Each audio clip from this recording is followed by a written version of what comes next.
Some people are blessed with the ability to sing, while others are gifted with a voice that transcends color, genre, and generations. This is true for gospel giant Marion Williams, from her start with award singers to her celebrated career as a solo musician. Williams was quickly dubbed one of gospel music's originals.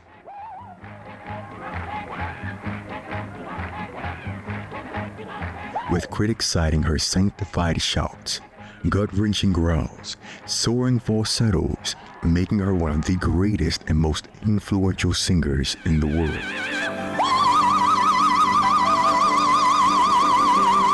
Many attempts were made to steer her into everything from the blues to opera, but she was determined to spread the gospel.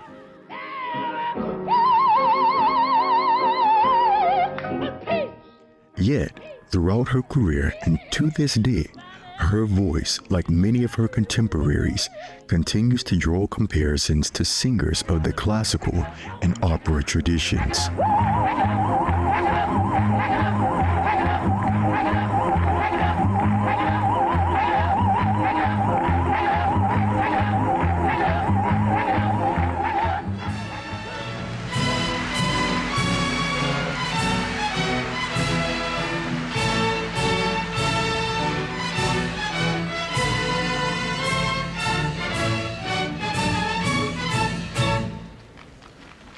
To many, opera is considered the pinnacle of high art.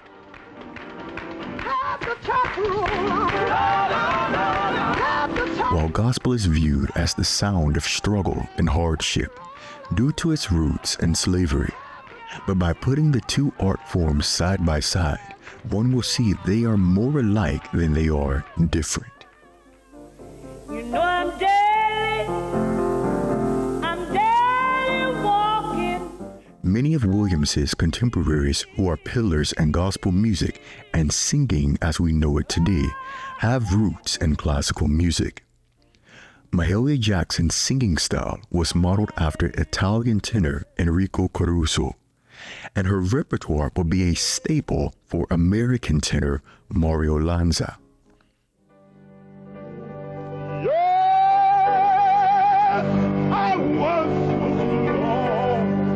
J. Robert Bradley studied and made a living singing German opera before deciding to return back to gospel music. My mother never really, she never had vocal coach or anything. I don't remember my mother actually warming up. It was just natural.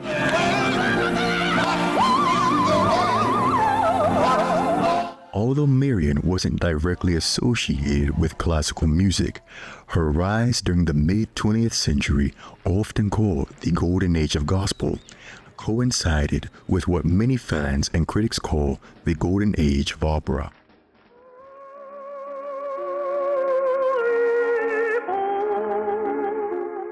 Golden Age is regarded as the pinnacle of singing in both gospel and opera, and as a period when these genres reached their peak cultural and commercial appeal, becoming integral parts of popular music.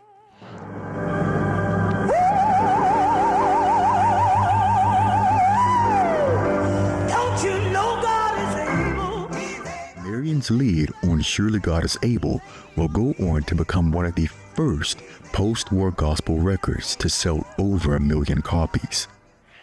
The overlapping widespread popularity of both styles blurred the lines between genres, allowing the techniques of one to influence the other.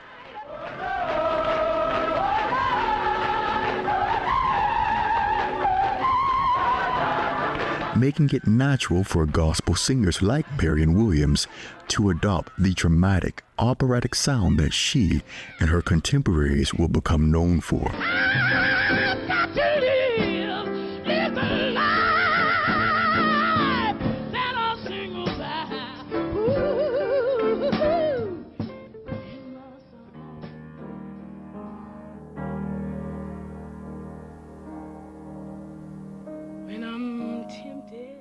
Growing up, you would see people like Luciano Pavarotti on television, and that was an opera singer. But in the Black church, if you were raised and you learned how to play piano, some people learned how to play violin.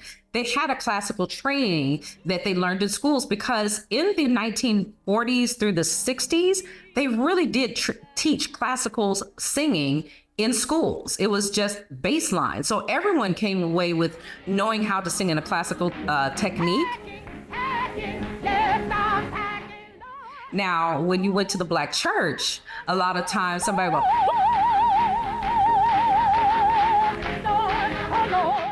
it was a difference in it. It was a gospel, and then there was one that had more dome in it. And you would always sit there and you would hear that one sister, Sister Tolliver singing and stuff, and you'd be like, she sounds like an opera singer.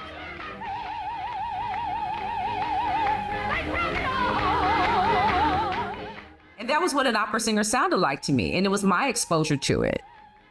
When someone says they sound like a classical singer, what exactly, in your opinion, are they referring to?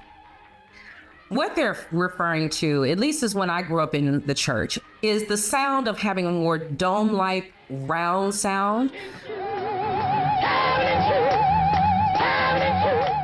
Some may refer to it as a dome. Others might call it the space around the sound, or simply projection.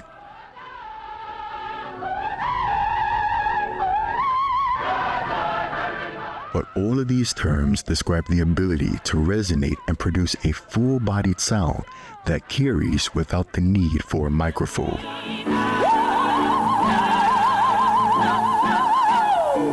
One critic wrote of Marion, "Marion was a powerhouse of a talent when she sang. She didn't need microphones because they learned how to project their voices. That was one of the first things you learned when you sang gospel, is how to project, because most of the churches didn't have audio systems." Body is a resonator, and the key to singing without a microphone is optimizing the space for the sound to resonate.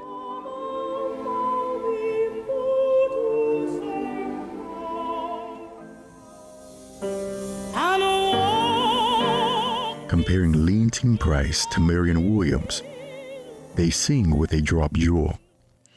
A relaxed open jaw creates more space in the vocal tract, allowing for fuller resonance and richer overtones. This openness helps amplify the sound naturally, giving it the power and fullness often associated with opera and classical singing.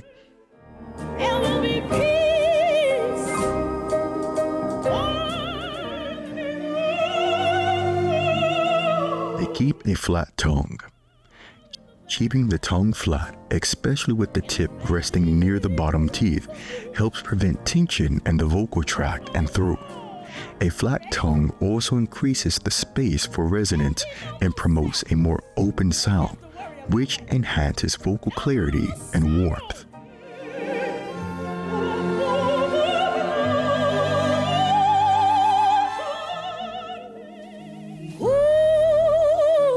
And also, they keep their lips forward.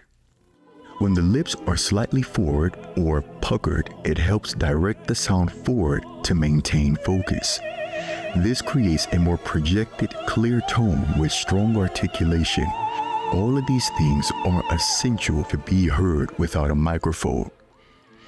And when she did all of these things, she would create a sound that sounded not only operatic or classical, but would be at times too powerful for the microphone.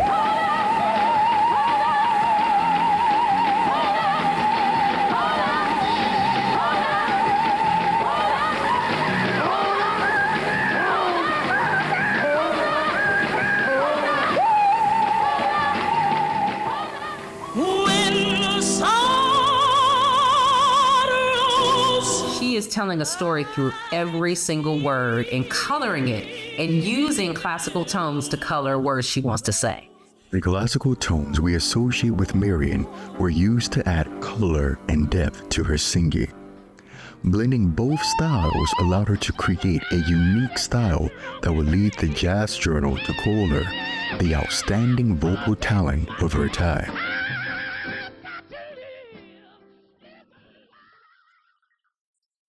Many people use opera as a means to define a music genre or style of singing, when in actuality, opera is a form of theater.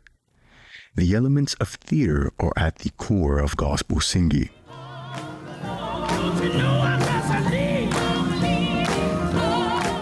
Marion began her career as a leader in hard gospel, which is known for its emotional intensity and dramatic acting out of songs.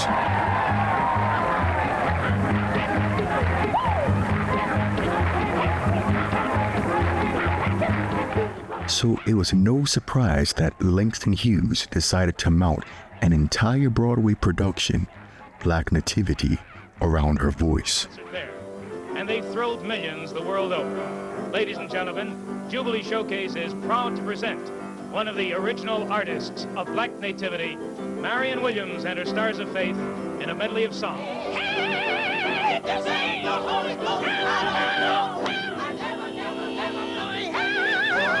The success of Black Nativity will birth a new medium for gospel music to reach people, the theater.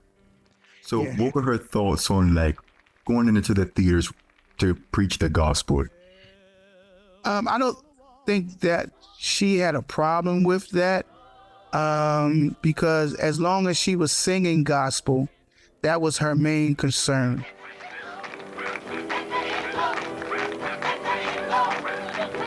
It would lay the foundation for what we know today as the thriving gospel play market, which would soon produce hit productions such as Your Arms Too Short to Box with God, Hurley, and Mama I Want to See. This movement also inspired playwrights such as Tyler Perry, Angela Dunlap, and many others. To this day, gospel singers still find new avenues for their talents in the world of theater.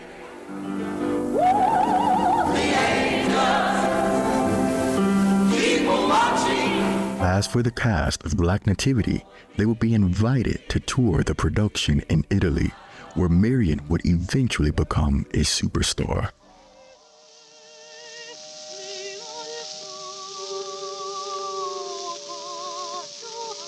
Italy is considered the birthplace of opera and formalized vocal technique. And from this, other styles of opera and vocal techniques would emerge. A distinction about the Italian school of singing is its emphasis on the use of chest voice. Under the belief that chest development lay the foundation for voice building.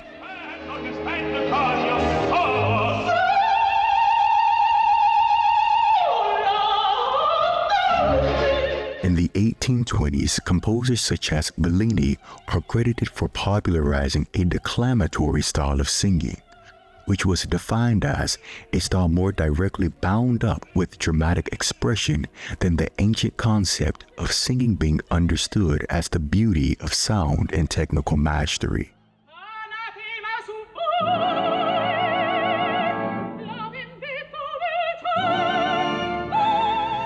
But by the end of the 1800s, the Italian method of singing would soon be referred to by some as the screaming Italian school.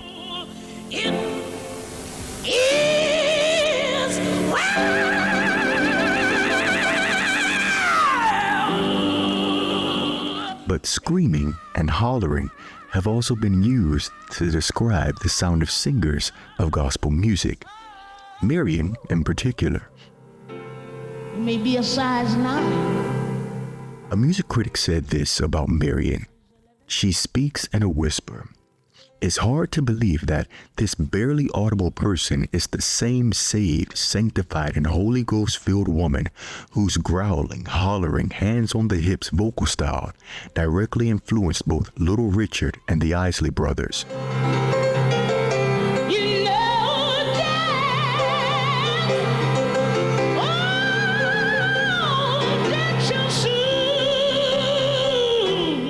But this is the same woman whose rhythmic control, perfect time, and remarkable use of portamento, falsetto, and ornamentation rivals the techniques of the most renowned classical singers.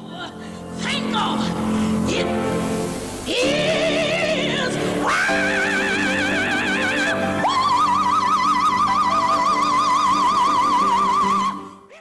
lot of people say that gospel has the tendency to sound screamy, which I think is interesting because I've also heard that notion said about women of color who come from the church but make their names in classical music.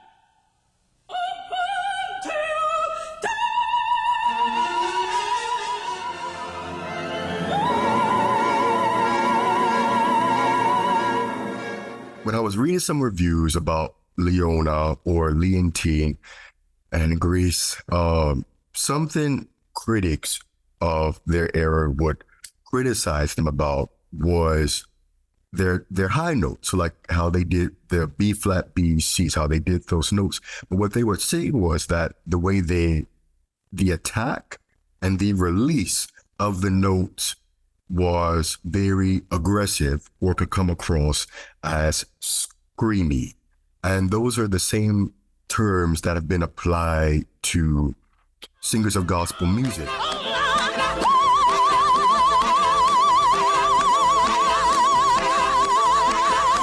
What is considered the appropriate way to sing those, those top notes? I think what most people are thinking of is having a lighter approach to a high note. Because what I'm hearing in what Marion says, and when I hear Leontine and Leona say, they attack the note dead on. This is like,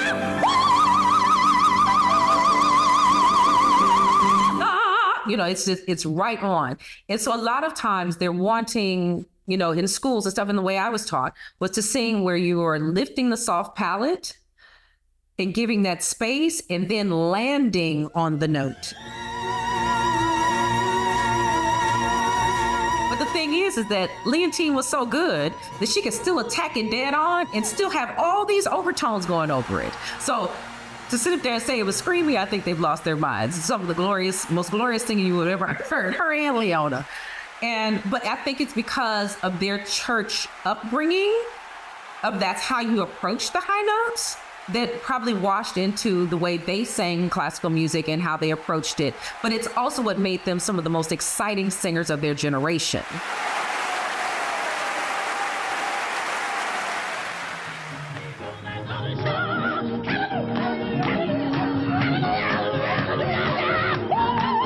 Williams's popularity in Europe, especially Italy, may be attributed to her sound, which reflected a traditional style of singing that was presented in a new and innovative way.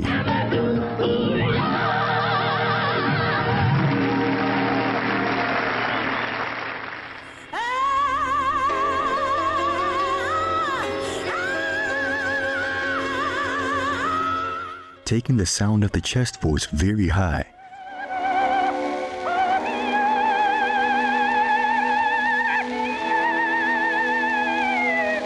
popular 19th century Italian sopranos did that.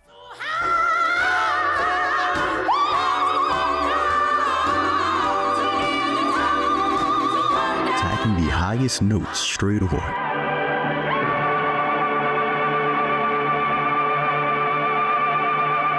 Was in the tradition of the dramatic style and flair that Italian audiences loved.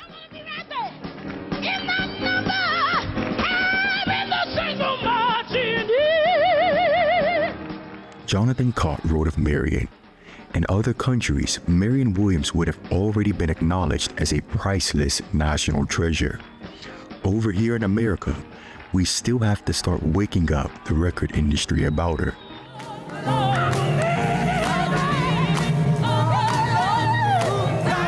With such admiration in Europe and even being billed to audiences as a lyric soprano, it was no surprise that she would receive offers to venture into classical music. But why didn't she?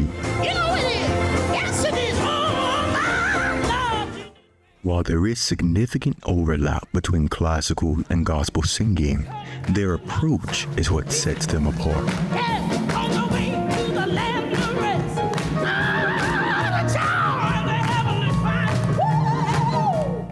Could you talk about how style or the genre of music influences your vocal choices?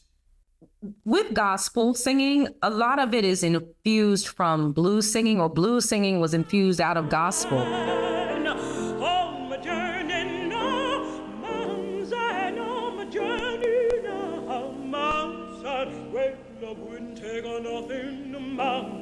Just like when you were listening to Florence Quivar singing there, a lot of her notes were bent up. Scooping up or scooping down. And those choices are always made harmonically. They're made to accentuate the text. And so when you're making those choices, it's just like when you're singing leader.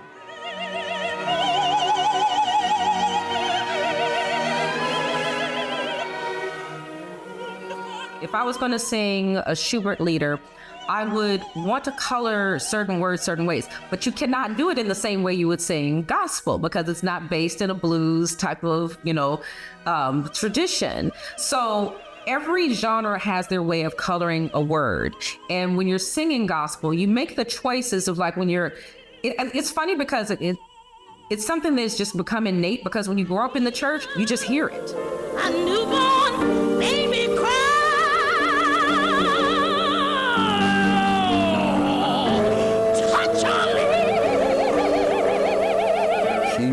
Was known for like the growl effect, and that growling when you think of like Twinkie Clark, the Clark sisters, LaShawn Pace, or just really any type of gospel singer. When you're trying to produce that sound, like some people do it very effectively because it's really just having this raspiness that you just have to like kind of push through your chords.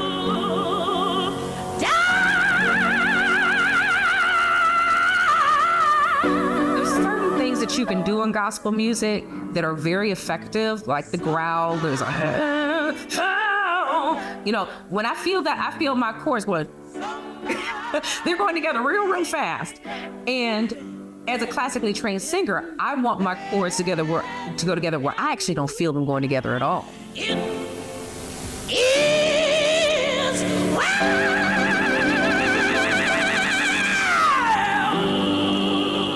But when I do that, I feel them going together. So when you're doing that growl, it's great. It's something that's really exciting, but a lot of times it puts a lot of wear and tear on your vocal cords. So as a classically trained singer, if you want to sing gospel as well, because I know a lot of singers who grew up in the church who became classical singers and they were like, I can't sing gospel anymore because they said it was too hard on their voices.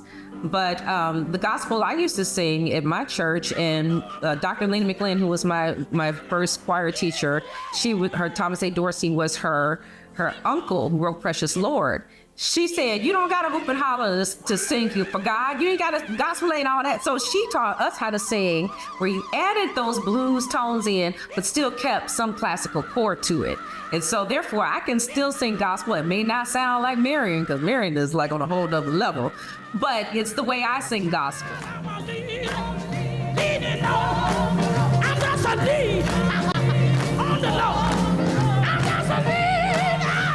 Marion's use of growling is a great example of how what is acceptable in one style of singing may not be in another. Her decision to stay in gospel would allow her influence to be seen and heard by mainstream music audiences. In the mid-1960s, major musical movements are happening, such as the Beatles. The Beatles met her and she had influence on them. That's when I want to hold your hand. Ooh, I'm going to hold your hand. So that was all part, that was all her.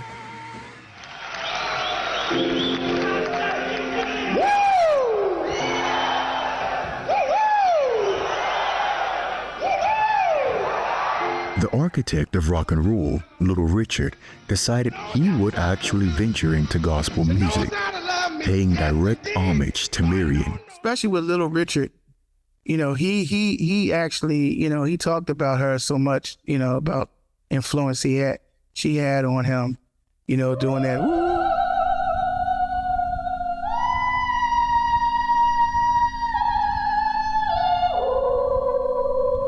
All the while, we see the rise of a young singer by the name of Aretha Franklin, who heard Marion sing front row as a little girl in her father's church. Well, she knew Aretha Franklin when she was real young, because she knew when she was with the ward singers. They would go with C.L. Franklin and certain things and sing for them and stuff like that. So she knew Aretha. Mommy had influence on Aretha and everything. Williams's influence on the biggest acts in mainstream music would lead to a push for more major record labels to sign gospel artists, with hopes of pushing them into the mainstream. She would land at Atlantic Records, releasing the record Sitting Here Wondering Which Way to Go, backed by Aretha Franklin's musicians, with production by Roberta Flack and covers of Donny Hathaway and Stevie Wonder. The record broke ground to show how the gospel can be found in any style of music. Yeah, that album alone took her to another plateau, because that's where she started doing folk festivals, and she started doing the college circuits.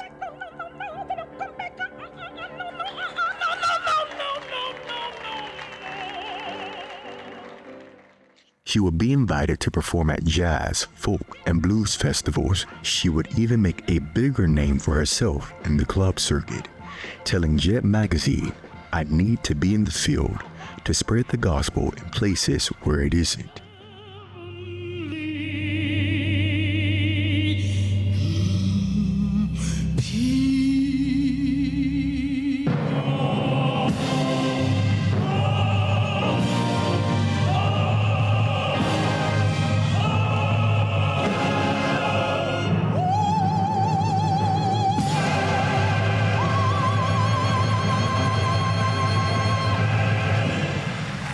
Arguably the peak of her reach and influence, Williams began to run into health problems. Like many of her contemporaries, living and working the gospel circuit posed its own unique set of challenges. They would go on to the gospel circuit or and sing, and sometimes some of those shows or gigs were closed, and they didn't even know until they got there. So, that was pressure, trying to make sure everybody got to eat. So it was hard. And I think from that, health-wise, they did the best they could, eating what they had to eat or whatever like that, and trying to take care of themselves at the same time. So, yeah, it was hard. But failing health didn't stop her breeze. While changes in the voice are inevitable with age, declining physical health can speed up the process. Your vocal cords will thin, your larynx will thin. This is nothing but tissue and cartilage. And the older you get, it's just like everything else in your body that's going to deteriorate and become less flexible. How sweet the sound. Especially when you're dealing with women, once you go through menopause, your body changes. And that's just not, your uterus and all stuff. It's everything, and including your vocal cords, your larynx, all the mechanisms that go into making vocal production. So, and once you get older, you're also losing physical body strength. So you don't have that support to keep the breath moving up. And then you also just have this kind of just breaking down a little bit. It's very sad. Aging, getting old is a thing. To keep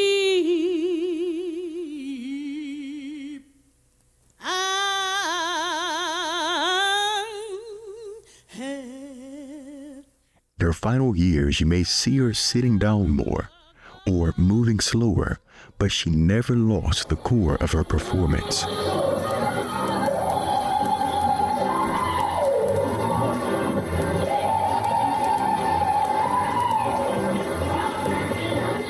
You would still see her moving through audiences and acting out the lyrics that she sang, garnering the same reaction she did 30 and 40 years prior.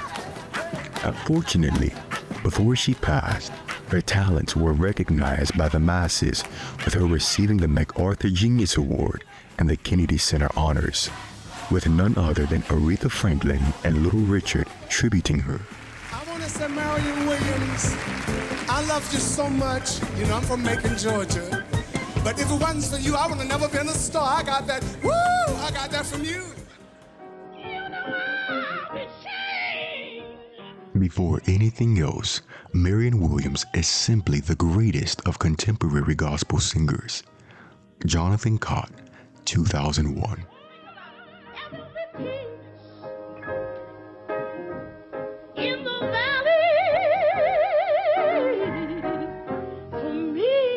With a career that touched music, television, stage, and film, Marion is not often mentioned in the conversation of great and influential singers.